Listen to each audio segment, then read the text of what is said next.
Iran এবং ইসরায়েলের মধ্যে যে যুদ্ধটা চলতেছে এটি আসলে কিসের যুদ্ধ? এটি পাওয়ার ডাইনামিক্স। এটা এরকম না যে হ্যাঁ শিয়া সুন্নিদের খুব ভালোবাসে ইরান, এই জন্য সে ইসরায়েলের প্রতি আক্রমণ করতেছে, সে মসজিদে আকসা মুক্ত করতে চায় এই জন্য ইসরায়েলের প্রতি আক্রমণ করতেছে, সে গাজাকে মুক্ত করতে চায় এই জন্য ইসরায়েলের প্রতি আক্রমণ করতেছে। এরকম না, বিষয়টা এরকম নয়। এরকম হলে যখন গাজার মানুষ ক্ষুধার্ত ছিল, ঠিক আছে, তাদের কাছে খাবার যাচ্ছিল না, পরাজিত ছিল, হামাসের বাঁচার কোনো রাস্তা ছিল না, তখনই যুদ্ধ শুরু হয়ে যেত, কিন্তু তখন হয়নি। ঠিক ইসরায়েলও যে সৌদি, কুয়েত, কাতার, বাহরাইন তাদেরকে রক্ষা করবে এই জন্য সে ইরানকে ধ্বংস করতেছে, ইরানের পরমাণু অস্ত্র যেন মালিক না হয় এই নিয়ে সে চেষ্টা করতেছে, এটিও কিন্তু না। তারা আসলে দুইজনই মধ্যপ্রাচ্যের প্রভু হতে চায়, একজন ইহুদি ধর্মকেন্দ্রিক এবং আরেকজন শিয়া ধর্মকেন্দ্রিক, এবং দুইজনই মধ্যপ্রাচ্যে অবস্থিত অন্য দেশগুলোকে শত্রু জ্ঞান করে। আমি জানি না মধ্যপ্রাচ্যের অন্য দেশেরা এই নলেজটুকু তারা রাখে কিনা যে আসলে ইসরায়েলও তাদেরকে শত্রু জ্ঞান করে এবং ইরানও তাদেরকে শত্রু জ্ঞান করে। এখানে যেই আসলে টিকে যাবে সে পরবর্তীতে পুরো মধ্যপ্রাচ্যে আধিপত্য বিস্তার করবে। তো মধ্যপ্রাচ্যে আধিপত্য বিস্তারের একটা ধর্মভিত্তিক রাজনৈতিক দ্বন্দ্ব হচ্ছে ইরান এবং ইসরায়েলের এই দ্বন্দ্ব। এবং ইরান এবং ইসরায়েলের এই দ্বন্দ্বে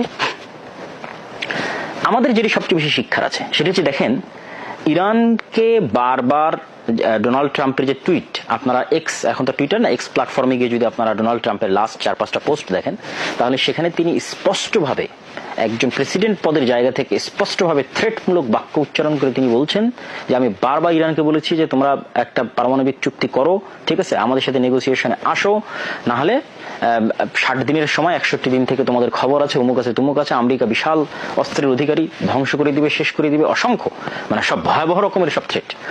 তাহলে সারমর্ম কথা কি?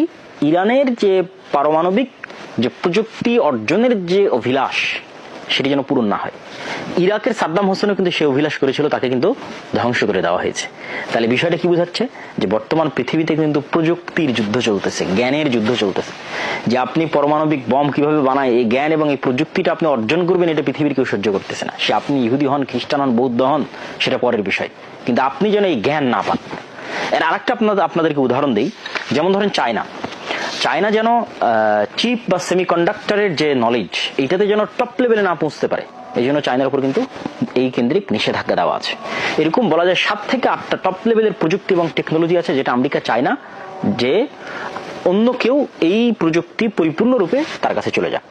তার মধ্যে যেমন পারমাণবিক প্রযুক্তি আছে, মিসাইল এন্ড ডিফেন্স সিস্টেম আছে, ঠিক তেমনি এআই এবং সাইবার ইন্টেলিজেন্স প্রযুক্তি আছে, স্টিলথ টেকনোলজি, এই যে স্টিলথ ফাইটার জেটের কথা বলা হচ্ছে 35, এই স্টিলথ টেকনোলজি হচ্ছে রাডারকে ফাঁকি দেওয়ার টেকনোলজি। এই টেকনোলজি অন্য কেউ পেয়ে নিক, এটা কখনোই আমেরিকা চায় না। ঠিক তেমনি সেমিকন্ডাক্টর এবং চিপ তৈরির যে প্রযুক্তি, এনভিডিয়া বা ইন্টেল, এরকম আমেরিকান যে কোম্পানিগুলো আছে তারাই টপ লেভেলের। আমাদের